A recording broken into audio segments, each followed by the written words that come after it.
పత్రిక మొదటి అధ్యాయం 20వ వచనం నుండి 23వ వచనం వరకు చదవడం. యోధా గ్రంథములో నుండి 1వ అధ్యాయం ఉందండి. ప్రకటనకు ముందు ఉంటుంది, యోధా తర్వాత ప్రకటన కూడా ఉంటుంది. గుర్తుపెట్టుకోండి. జూడ్ యోధా రాసిన పత్రికలో మొదటి అధ్యాయం 20వ వచనం నుండి నేను చదువుచున్నాను. బైబిల్ ఉన్నవారు తీయండి.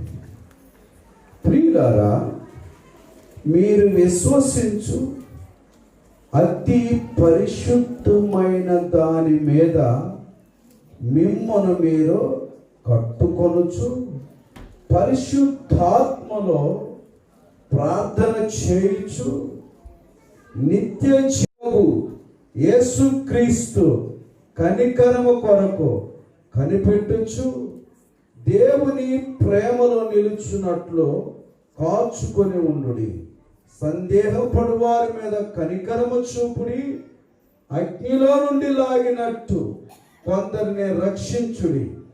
శరీర సంబంధమైన వారి అపవిత్ర ప్రవర్తనకు ఏమాత్రము నొప్పుకొనక దానిని అసహించుకొనొచ్చు భయముతో కొందరిని కరుణించుడి. దేవుడి మాటలను ఆశీర్వదించునుగాక. యోధా పత్రికలో నుండి మొదటి అధ్యాయంలో 20, 21, 22, 23 వచనాల్లో దేవుడు నాకు ఇచ్చిన మాటలను నేను మీకు తెలియచేసి ముగిస్తాను. ఈ సంవత్సరంలో మన జీవితాల్లో మనం కొన్ని కట్టుకునే ఉన్నాయి. ప్రైస్తుగా మన కుటుంబాన్ని మొట్టమొదటిగా కట్టుకోవాలి. కుటుంబం చాలా విలువైనది. చెప్పండమ్మా, కుటుంబం చాలా విలువైనది. కుటుంబ వ్యవస్థ బాగలేకపోతే, కుటుంబ వ్యవస్థ మంచిగా లేకపోతే సమస్త పాపానికి కుటుంబమే కారణమైంది. కాబట్టి ఈ సంవత్సరంలో 2021 కుటుంబ వ్యవస్థను మనం చాలా జాగ్రత్తగా కట్టాలి. అది ఎలా కట్టాలని యోధా పత్రికలో మనం చదువుతున్నామంటే, నేను ఒక 5 మాటలు దాంట్లో నుండి ప్రభువు నాకు ఇచ్చిన మాటలు చూసాం. అతి పరిశుద్ధమైన దాని మీద మన కుటుంబాన్ని కట్టాలి. ఈ సంవత్సరం దేని మీద కట్టాలి? ఒక ఇల్లు కడుతున్నప్పుడు అవన్నీ నేను తర్వాత చెప్తాను, కానీ చెప్పండి అమ్మా. ఈ సంవత్సరము మన జీవితము ఎలా కట్టబడాలని అనుకుంటున్నామంటే, అతి పరిశుద్ధమైన దాని మీద మనము కట్టబడాలి. రెండవది, పరిశుద్ధాత్మ చేత మన కుటుంబం కట్టబడాలి. రెండవది చెప్తున్నాను, పరిశుద్ధాత్మ చేత మన కుటుంబం కట్టబడాలి. మూడవది, ప్రార్థన చేత మన కుటుంబం కట్టబడాలి. నాలుగవది, దేవుని ప్రేమలో మనము మన కుటుంబాలు కట్టబడాలి. ఐదవది, జ్ఞానంతో మన కుటుంబాలు కట్టబడాలి. దేవునికి స్తోత్రం. ఈ సంవత్సరం దేవుని యొక్క సన్నిధిలో నీవు నేను ఎలా కట్టబడాలని కోరుకుంటున్నాం. పోయిన సంవత్సరం కుటుంబ వ్యవస్థ శిథిలమైపోయింది. పోయిన సంవత్సరం కుటుంబంలో చాలా విచ్ఛిన్నం అయిపోయింది. చిన్న భిన్నం అయిపోయారు పిల్లలు, తల్లిదండ్రులు, అన్నదమ్ములు, అక్క చెల్లెలు. ఈ సంవత్సరం కూడా అలాగనే మన కుటుంబాలు ఉండాలని కోరుకొని వస్తున్నామా మందిరానికి? లేదు, ఒక మార్పుతో రావాలని వచ్చామా? ఈ రోజున ప్రభు మనతో మాట్లాడుతున్న మాటలు 127వ కీర్తన 1వ వచనం చదివినప్పుడు, సామ్ నెంబర్ 127 127వ కీర్తనలో మనము ఒక వచనాన్ని చదువుదాం, తర్వాత ఈ సంవత్సరం అంతా చెప్పుకోవచ్చు. యెహోవా ఇల్లు కట్టించిన ఎడల దాన్ని కట్టువారి ప్రయాసము వ్యర్థమే. యెహోవా పట్టణమును కాపాడని ఎడల దాన్ని కావలి కాయువారు మేలుకొని ఉండుట. అది మన ఇల్లు ఈ నూతన సంవత్సరంలో దేవుడు కట్టాలి. ఏ మనుషుడు కట్టొద్దు మన ఇల్లు. దేవుడు కట్టిన ఇల్లు ప్రైస్లా ఎప్పుడూ సంతోషంగా ఉంటుంది. దేవుని చేత కట్టబడిన ఇల్లు. దేవుడు దేంతో కడతాడు అంటే, ఇప్పుడు మన మేస్త్రులు ఉన్నారు, బడా చోట మేస్త్రులు ఉన్నారు. వాళ్ళు ఇటుకతోనూ ఇసుకతోనూ సిమెంట్తోనూ రాడ్లతోనూ కంకరతోనూ నీళ్లతో కడుతున్నారు ఆ ఇల్లుని. అలాగనే మన దేవుడు కట్టే ఇల్లు ఎలా ఉంటుందంటే అతి పరిశుద్ధమైన సిమెంట్తో కడతాడు ఆయన. Praise the Lord. ఈ సంవత్సరం దేవుని చేత నా ఇల్లు కట్టబడాలి అనుకున్న వాళ్ళు దేవుని మాటను మనం అంగీకరించాలి. మనుషుని చేతొద్దు, దేవుని చేత కట్టబడాలి మన ఇల్లు. యెహోవా ఇల్లు కట్టించని ఎడల దాన్ని ఎంత కట్టుకోవాలనుకున్న దాని ప్రయాసమో వ్యర్థమే. ఈ సంవత్సరం ఈ మొదటి దినం 2021 సంవత్సరాన్ని ఈ జనవరి నెల ఈ యొక్క మొదటి రోజు ఈ మధ్యాహ్న కాలంలో నీ ఇల్లుని నా ఇల్లుని మన ఇల్లుని ఎవరు కట్టాలని కోరుకుంటున్నాం? దేవుడు కట్టిన ఇంటికి ఎన్ని తుఫానులు వచ్చినా, ఎన్ని అలలు వచ్చినా, ఎన్ని రకాల శోధనలు, ఎన్ని వరదలు, ఎన్ని పొంగులు, ఎన్ని భూకంపాలు వచ్చినా అవి కదిలించబడవు. దేవుడు కట్టిన ఇల్లుకి దాని పునాది గట్టిగా ఉంటుంది. ఏంటి పునాది అని అంటే ఏమండి, అతి పరిశుద్ధమైన దానిగా దేవుడు కడతాడు. రెండవది పరిశుద్ధాత్మ. దేవుని ఆత్మ చేత మనము కట్టబడుతూ ఉండాలి. నీ ఆత్మ కాదు, నా ఆత్మ కాదు, మనిషి ఆత్మ కాదు, నీ ఆలోచన కాదు, నా ఆలోచన కాదు, మన ఆలోచన, మన తలంపులు కాదు. ఈ సంవత్సరం మన ఇల్లు కట్టుకునేది పరిశుద్ధాత్మ దేవుని ఆలోచన, దైవ చిత్త ప్రకారంగా మన ఇల్లు కట్టబడితే ఎన్ని కరోనా వైరస్లు అని ఇంకా 3వ టైపు 4వ టైపు ఎన్ని టైపులు వచ్చినా నీ పాటు గొప్పది. ఏ తెగులు నీ గుడారమో సమీపించదు. ఏ అపాయమో ఎన్ని తెగుళ్ళు వచ్చినా, వేటగాడు ఎన్ని రకాలుగా నీ భార్యకో, నీ భర్తకో, నీ పిల్లలకో, నీ తల్లిదండ్రులకు, నీ కుటుంబానికి ఎన్ని రకాల బాణాలు వేసినా ఎంత మాత్రం అవి నీకు హానికరంగా చేయలేడు దేవుడు. ఎందుకంటే ఆ ఇల్లుని దేవుడు కట్టాడు. ఆ ఇల్లుని దేవుని చేత కట్టబడ్డాడు. మన ఈ మధ్యకాలంలో ఒక ఇల్లుని ఒక ఆయన కట్టుకున్నాడు. మున్సిపాలిటీని కూల్చడానికి వెళ్ళారు. వెళ్తే ఆ ఇంటి వాళ్ళు ఏమన్నారంటే, బాబు దీని బ్యాక్గ్రౌండ్ నీకు తెలుసా? ఏమైంది సార్ ఏంటంటే, ఇది ఎమ్మెల్యే గారి పర్మిషన్తో కట్టబడతాను అంతే. వెళ్ళిపోయాను.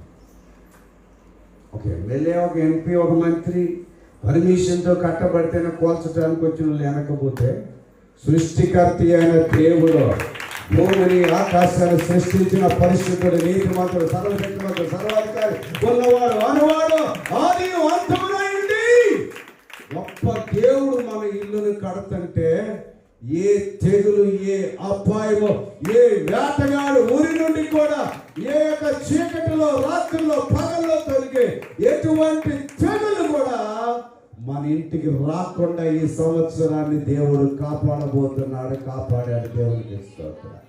హల్లెలూయా, హల్లెలూయా. కాబట్టి ఏ తెగులు నీ గుడారము ఎందుకు సమీపించదు? ఇల్లు ఎవరు కట్టారు? దేవుడు కట్టాడు. కట్టబోతున్నాడు మన ఇల్లుని. దేవునికి స్తోత్రం. తర్వాత ప్రార్థన ప్రార్థనతో మన ఇల్లు కట్టబడాలి. మన ఇంట్లో ప్రార్థన ధూపం వలె ఉంది. మీరు చాలామంది చేస్తూ ఉన్నారు అనుకుంటున్నాను. ఒకవేళ చేయకపోతే ఈ రోజు నుంచి ప్రారంభించి, మాకు దరిదాపుగా ప్రతి రాత్రి 1 గంట 2, 3, 5 దినాలు కూడా ఉంటాయి. ఎంత రాత్రి అయినా కానీ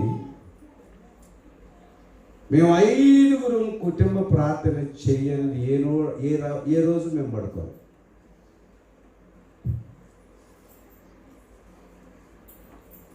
మీరు మాట్లాడాలనుకుంటే మాట్లాడదు కానీ, మీరు బైబిల్ చదివితే బైబిల్ చదువుతుంది కానీ, ఏదైతే అది పండుకోవాలనుకుంటే తొందరగా నిద్రతో పండుకుందరు కానీ మన 5 ఖచ్చితంగా కుటుంబ ప్రార్థన చేసే మనం పండుకుందాం. Praise the Lord. హల్లెలూయా. ప్రార్థన యేసుని సందర్శన, పరమ తండ్రితో సంభాషణ.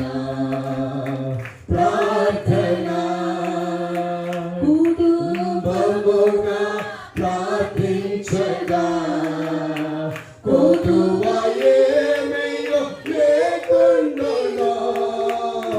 కుటుంబముగా ప్రార్థించగా తప్పుడు కొట్టే తప్ప ఇదే బాబా.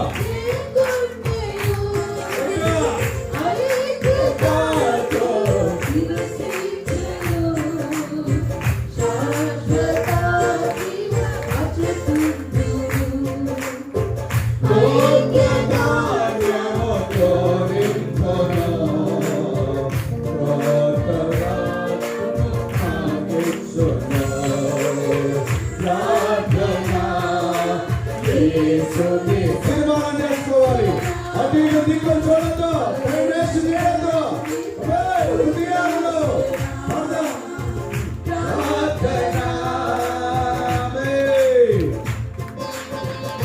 చెప్పట్లు. ఈ సంవత్సరం ఒక తీర్మానంతో వెళ్ళాలి. మన ఇల్లుని, మన కుటుంబాన్ని ప్రభు దేవుడే కట్టాలి. పరిశుద్ధాత్మ దేవుడి కట్టాలి. ప్రార్థనతో కట్టబడాలి. ఇల్లు ఉపవాసముతో ఉండి ప్రార్థించినప్పుడు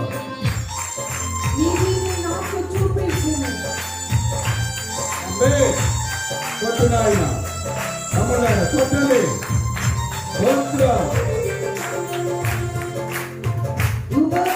సర్వతో ప్రార్థించగా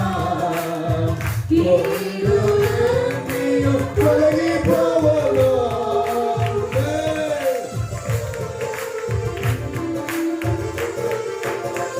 ఉపవాసముతో ప్రార్థించగా కీడులన్నీయు తొలగిపోవలో. కోటగానేమో తొలగిపోలో. కోటగానేమో సాగించులో. కోటగానేమో తొలగిపోలో.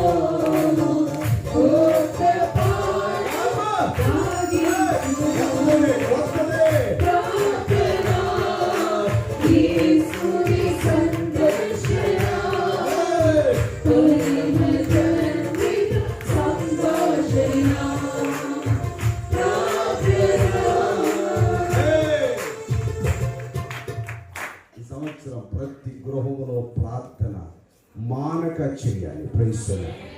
మానక కుటుంబములతో ప్రార్థన చేయాలి. ఎవరి పిల్లలు పెళ్లిగానులు రూముల్లో ఉంటే వాళ్ళు ప్రార్థించారు. నేను చేసానయ్యా, నేను చదువుకున్న దినాల్లో నా కాలేజీ రోజుల్లో నేను చేశాను. ఉదయకాలం లేచి ప్రార్థించేవాడిని. ఉదయకాలం లేచి బైబిల్ చదివేవాడిని.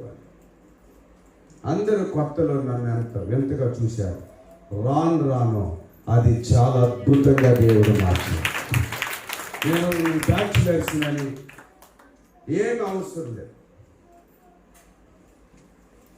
ఈ కాలేజీ పాలిటెక్నికల్ ఇంజనీరింగ్ ఈ కాలేజీలో ఎంత భయంకరమైన ర్యాగింగ్ ఉంటుందో మీకు తెలుసు. అటువంటి ర్యాగింగ్లో నుండి దేవుడు తప్పించి దేవుని యొక్క నామాన్ని గణపరిచే భాగ్యం దేవుడిచ్చాడు. ప్రభువుకి స్తోత్రం. అర్థమైందమ్మా? ఏం చేయాలి? కుటుంబ వ్యక్తిగత ప్రార్థన, కుటుంబ ప్రార్థన, ఉపవాస ప్రార్థన, మోకాళ్ళ ప్రార్థన, సంఘ ప్రార్థన. సంఘ ప్రార్థనలో కూడా ఉండాలి. సంవత్సరం తీర్మానం చేసుకోండి. ఇన్నిసార్లు నేను బైబిల్ చదువుతాను. ఆయన చదువు రాని వాళ్ళకి చెప్పాను నేను ఒక ఆలోచన. బైబిల్ పుస్తకం మన బైబిల్ తీసుకొని లైన్ ప్రకారంగా పెన్సిల్తో గీర్చి చూపెట్టండి. ఆ ఆశీర్వాదం దేవుడు మనకిస్తాడు. చదువు రాలేదని నువ్వు బైబిల్ ముట్టకుండా ఉండొద్దు. నిర్లక్ష్యం వేడాలి. మనం ఈ సంవత్సరం ప్రైస్తున్న బైబిల్ చదివితే బ్రతుకులు మార్చబడతాయి. చదువు వచ్చిన వాళ్ళు అయితే మంచిగా చదవండి. ఆది కాండం నుంచి ప్రకటన గ్రంథం వరకు కనీసం ఈ సంవత్సరం మినుములో ఒక్కసారైనా తిరిగి మనం బైబిల్ చదివి ముగించాలి. కనీసం మొన్నటి కాలంలో బిడ్డలు 10 రోజుల్లో, 5 రోజుల్లో, 2 రోజుల్లో, మరి వచ్చే సంవత్సరం బైబిల్ ఎవరు చదువుతారో ఇన్ని రోజులు డిసెంబర్ 31 లోపల బైబిల్ చదివి ముగిస్తే వాళ్ళ యొక్క పుటంలో వచ్చే సంవత్సరం క్యాలెండర్లో ప్రింట్ చేపిస్తామని చెప్పాం. ఎంత బాగా చదివారు? ఒకసారి లేచి నిలబడతారండి. బైబిల్ చదివి మొన్న ఈ మధ్య కాలంలో 31 డిసెంబర్ నిసిగా నువ్వు బైబిల్ చదివినవా? కూర్చోమ్మా. బైబిల్ వీళ్ళందరూ ఫోటోలు వచ్చే సంవత్సరం క్యాలెండర్ల మీద ఉంటాయి. ప్రభుత్వ శ్రద్ధ క్రైస్తల ఇంకెవరైనా చదివితే వాళ్ళది ఏటో ఒక పక్క తిప్పేస్తాం. నాకేం డబ్బులు ఈయన అవసరం లేదు. మిమ్మల్ని ఎంకరేజ్ చేయటానికి, మీ కుటుంబాలు బలపరచడానికి, మీ బిడ్డలు బలపరచడానికి, మీ భర్తలను బలపరచడానికి మీరు చదివారయ్యా. చూడండి అయ్యా, ఎంత పెద్ద అయినా ఒకసారి నువ్వు ముందుకైతే తప్పే ఉందిరాయ్యా. ఎంత భాగ్యవంతులు మా పిల్లలు, పెద్దలు, స్త్రీలు, పురుషులు బైబిల్ చదవటం ముగించారు. చప్పట్లు కొట్టి దేవునికి మహిమ, తండ్రికి మహిమ, నా తండ్రికి మహిమ. హల్లెలూయా. పాస్టర్ గారు లెక్కన్నారు. పైన తెలుగు, ఒళ్ళంతా తెలుగు, మేసాలు కూడా తెలిపే. God bless you. నిజంగా అయ్యా. ఓకే, 20 రోజుల్లో ఇంకెవరైనా చదివితే వీళ్ళు కాకుండా ఇంకెవరైనా 20, ఓకే మీరు వెళ్ళండి. 20 రోజుల్లో ఇంకెవరైనా చదవగలిగితే వచ్చే సంవత్సరం క్యాలెండర్లో కూడా వాళ్ళ ఫోటో వేయాలి. రైతులా బైబిల్ చదవాలి. మనం కూర్చున్నాం. గాడ్ బ్లెస్ యు నాన్న. ఓ వాళ్ళు పెద్దగా ఎవరో చూసే. అవును, దానికంటే గొప్పది ఇది. మన జీవితాలు, మన బ్రతుకులు మార్చగలి బైబిల్ చదివి ముగించిన వాళ్ళను మరొకసారి నేను తెలియజేస్తున్నాను. మీరు మీ పిల్లల భవిష్యత్తు నిజంగా ఎంత అద్భుతంగా దేవుడు మిమ్మల్ని జీవించబోతున్నారో గుర్తుపెట్టుకోండి. బాగా గుర్తుపెట్టుకోండి. బైబిల్ సంపూర్ణంగా చదివిన వాళ్ళ లైఫ్ స్టైల్, జీవిత విధానము ఎంత అద్భుతంగా ఉంటుందో దేవునికి స్తోత్రం. కాబట్టి బైబిల్ ఇంకా చదవాలి. కనీసం చదువు రాని వాళ్ళకి ఏం చేయాలో ఒక పెన్సిల్ కొనిస్తారు, లేదా మీరే కొనుక్కోవాలి. సెల్ ఫోన్లు నేను కొనిచ్చిన వాడుతున్నారా? ఇదేముంది, రూపాయికి వస్తుంది. ఇప్పుడు పెన్సిల్కి ఎరైజర్ అది కలిపి వస్తుంది, తుడిపేది కూడా అదే అంటారు. ఎరైజర్, ఇంకోటి షార్ప్నర్, అన్ని కలిపి ఒకదానికి వస్తుంది. కొనుక్కోండి. మీరు నాకు ఆ బైబిల్ చూపెట్టాలి. ఆది కాండం నుంచి గీతలు గీయాలి. నేను చదివాను. ఇక ప్రభువా ఈ వచ్చిన వాళ్ళు ఏముందో నాకైతే లేదు, నీకు తెలుసు. ఈ ఆశీర్వాదాలు నా మీదకి వచ్చును గాక, నా కుటుంబం మీదకి వచ్చును గాక, నా భర్త మీదకి వచ్చును గాక, నా భార్య మీదకి వచ్చును గాక, నా పిల్లల మీదకి వచ్చును గాక, నా తల్లిదండ్రుల మీదకి ఆశీర్వాదాలు వచ్చును గాక. ఒక పేజీ అయిపోయింది. మళ్ళీ దీంట్లో ఏముందో నాకు తెలియదు ప్రభు. అసలు అక్షరాలు తెలియట్లే, ఏమి తెలియదు. నేనైతే గీతలు ఇవన్నీ నా కుటుంబం మీదకి వచ్చును గాక. దేవుడిస్తా.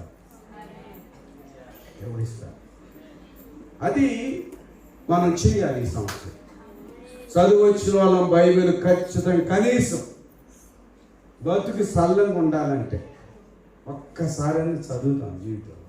అసలు బైబిల్ ఒక్కసారి కూడా చదవని వాళ్ళు ఎవరన్నట్టు చెప్తాను. ఇంతవరకు నా బతుకులు చదవలేదు నాయన. ఎవరు ఎత్తారు? ఎత్తయా? గీతలు గీనోళ్ళు కూడా ఎత్తరాదండి.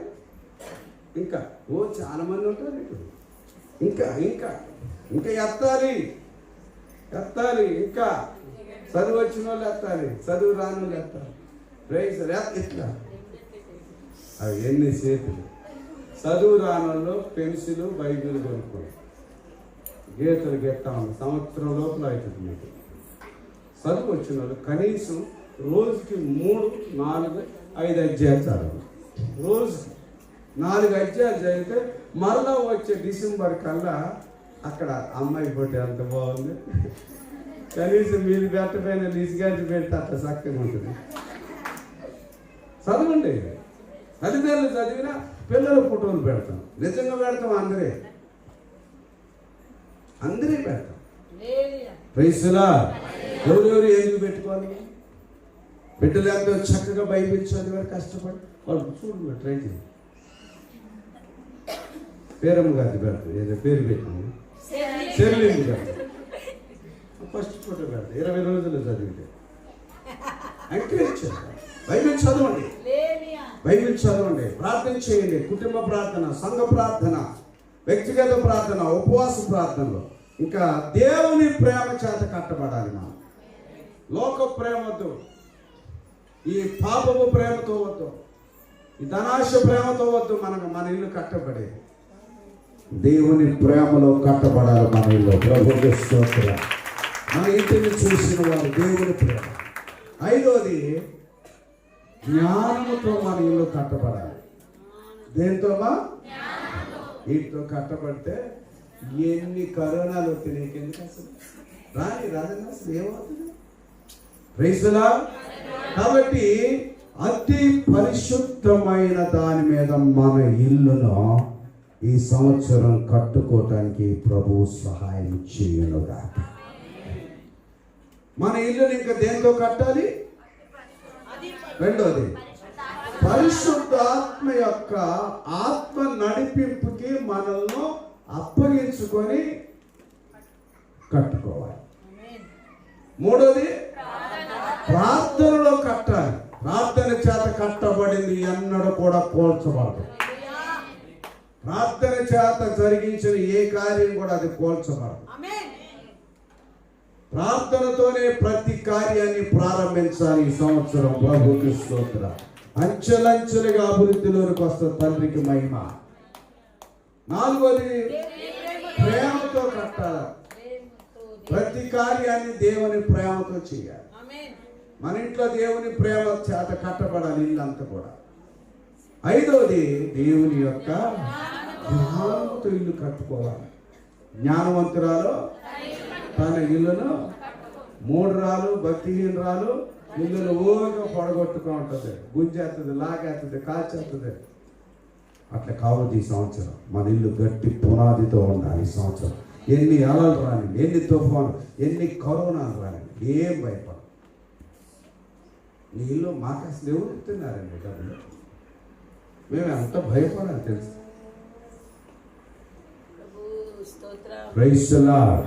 ఆయన చేత కట్టబడిన ఇల్లు ఎన్ని వరదలు వచ్చినా, ఎన్ని తుఫాన్లు వచ్చినా, ఎన్ని అలలు వచ్చినా, యేసయ్య ఉన్న ధోనిలో ఏమొచ్చినాయి? తుఫాన్ చెలరేగి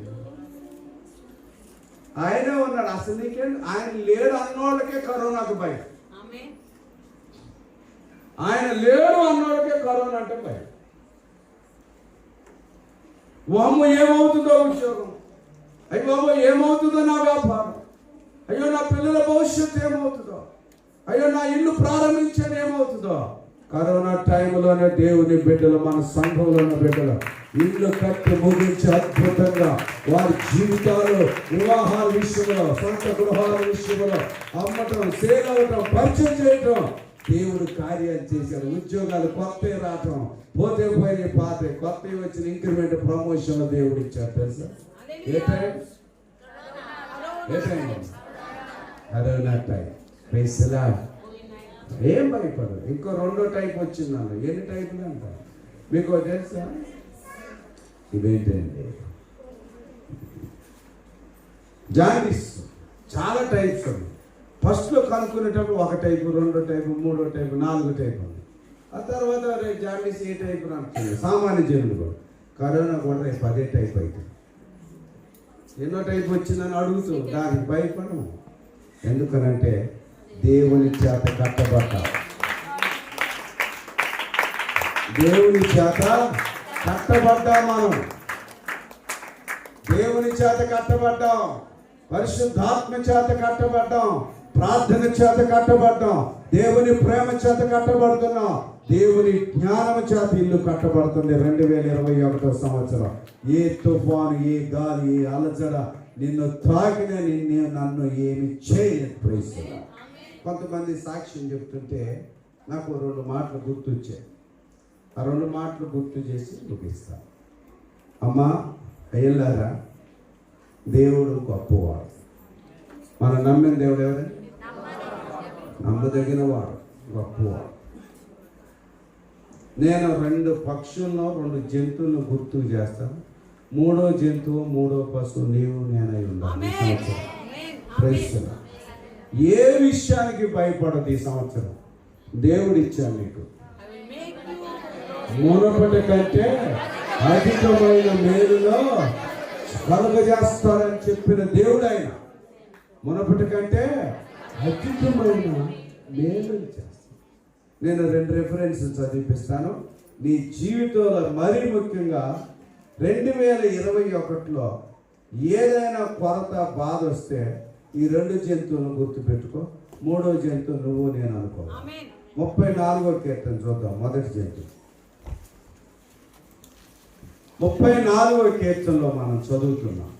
ఏం భయపడొద్దు అసలు. మనం 34వ కీర్తన నేను చదువుతున్నాను. 10వ వచనం, 9, 10. Psalm number 9th verse and 10th verse. Psalm number 34 verse 9 and 10. 34వ కీర్తన 9వ వచనం, 10వ వచనం. యెహోవా భక్తులారా, ఆయన యందు భయభక్తులు ఉంచుడి.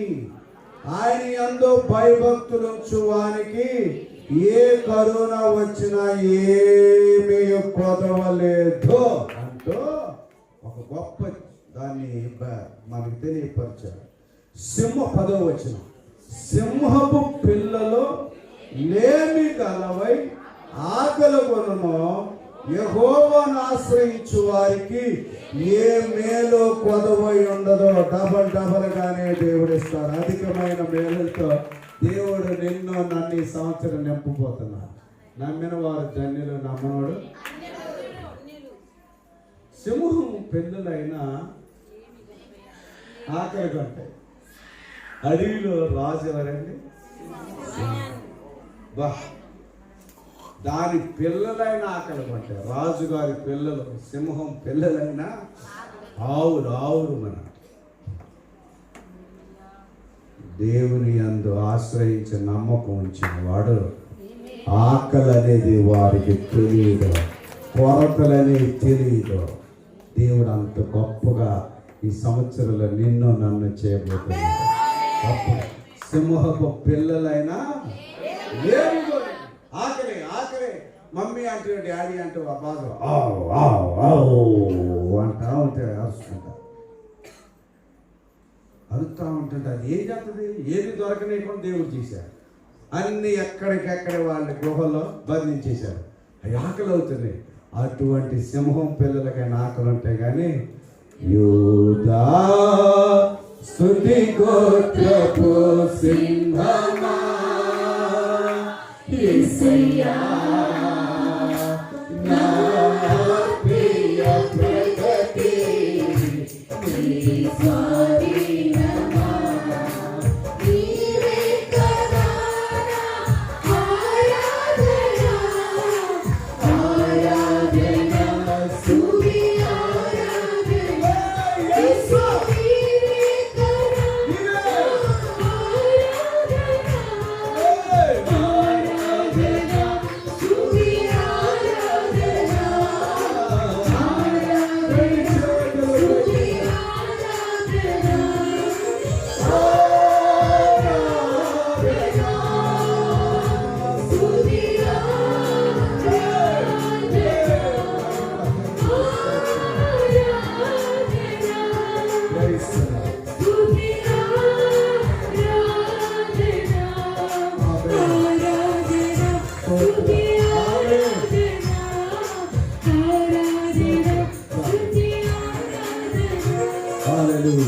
తండ్రికి మహిమ కలుగును గాక.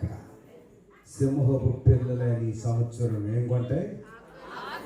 దేవుని నమ్మిన బిడ్డలు ఈ సంవత్సరం ఆఖరి పొందారు. ప్రభుకి స్తోత్రం. ప్రభుకి ఇంకొక పక్షిని చూపెడుతున్నాను కదా, ఆ మాట చదువుతా. స్తోత్రం, ప్రేయిస్తారు. అదే కీర్తన గ్రంథంలో నుండి తండ్రికి మహిమ కాదు. ఇంకో పక్షిని చూసి మనం ముగించుతున్నాం. 146వ కీర్తన, సామ్ నెంబర్ 146 verse 9. 146వ కీర్తనలో 9వ వచనం, పశువులకును అరచుచుండు పిల్ల కాకులకును ఆయన ఆహారం ఇచ్చేవాడు. సింహానికి ఆహారాన్ని ఇచ్చేవాడు ఆయనే, కాకులకు కూడా ఆహారాన్ని ఇచ్చేది ఆయనే. వాటి కంటే పిచ్చుకల కంటే మనం శ్రేష్టమైన వారం కాదా? ఎందుకు భయపడుతున్నాం? ఈ సంవత్సరం ఏమవుతుందని? మునపటి కంటే అధికమైన మేలులు కలుగ చేస్తున్నది చెప్పిన నా దేవుడు. మునపటి కంటే అధికమైన మేలులు కలుగ చేస్తున్నది చెప్పిన నా దేవుడు. చెప్పిన వాడు మాట తప్పడు, చెప్పిన వాడు మాట తప్పడు. నమ్మదగిన వాడునా యేసుక్రీస్తుడు, నమ్మదగిన వాడునా యేసుక్రీస్తుడు.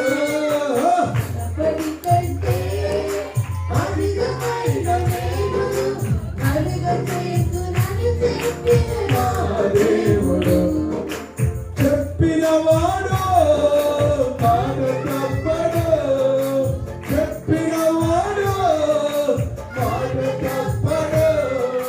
నమ్మదగిన వాడునా యేసుక్రీస్తుడు, నమ్మదగిన వాడునా యేసుక్రీస్తుడు. దేవునికి మహిమ కలగాలి. సింహానికి ఆకలి తీర్చేది బిడ్డలకి ఆయనే, అరుచు పిల్ల కాకులకి ఆకలి తీర్చేది. నీ నా ఆకలి సంవత్సరం తీర్చలేడా? ఆ విశ్వాసం మనం వెళ్దాం గాక. ఎప్పుడైనా ఆకలి గుర్తుంటే, ఎప్పుడైనా కిచెన్ రూమ్లు అన్నీ ఖాళీ అవుతుంటే, ఎప్పుడైనా భర్తకు తెలియకుండా బీరువాలో ఉన్న డబ్బులు ఖాళీ అవుతుంటే, ఎప్పుడైనా కొన్ని అన్నీ అయిపోతూ ఉంటుంటే, ప్రభువా సింహం ఈ సంవత్సరం మొట్టమొదటి సింహాన్ని గుర్తు చేశావు. అరుచు పిల్ల కాకులు పిచ్చుకలు పోషిస్తున్నా. ఇవాళ నా కొడుకుని, నా భర్తను, నా భార్యను, నా పిల్లలను, నా యొక్క కుటుంబాన్ని నువ్వు పోషించలేవా? ఒక్క మాట అడిగితే పెద్ద జొమాటో నుంచో స్విగ్గీ నుంచో ఎక్కడి నుంచో వచ్చి తీసుకొచ్చి నీ ఇంటి ముందు కావు సార్ బుక్ చేశారు అంటాడు. నేను చేయలేదు అంటాడు. మీ ఇంటికి వచ్చిన అడ్రస్ అంటారు. తీసుకో తిను అంతే. ధైర్యం ఈ సంవత్సరం బతకండి. దేవుడు మిమ్మల్ని అందరూ దీవించింది కాక.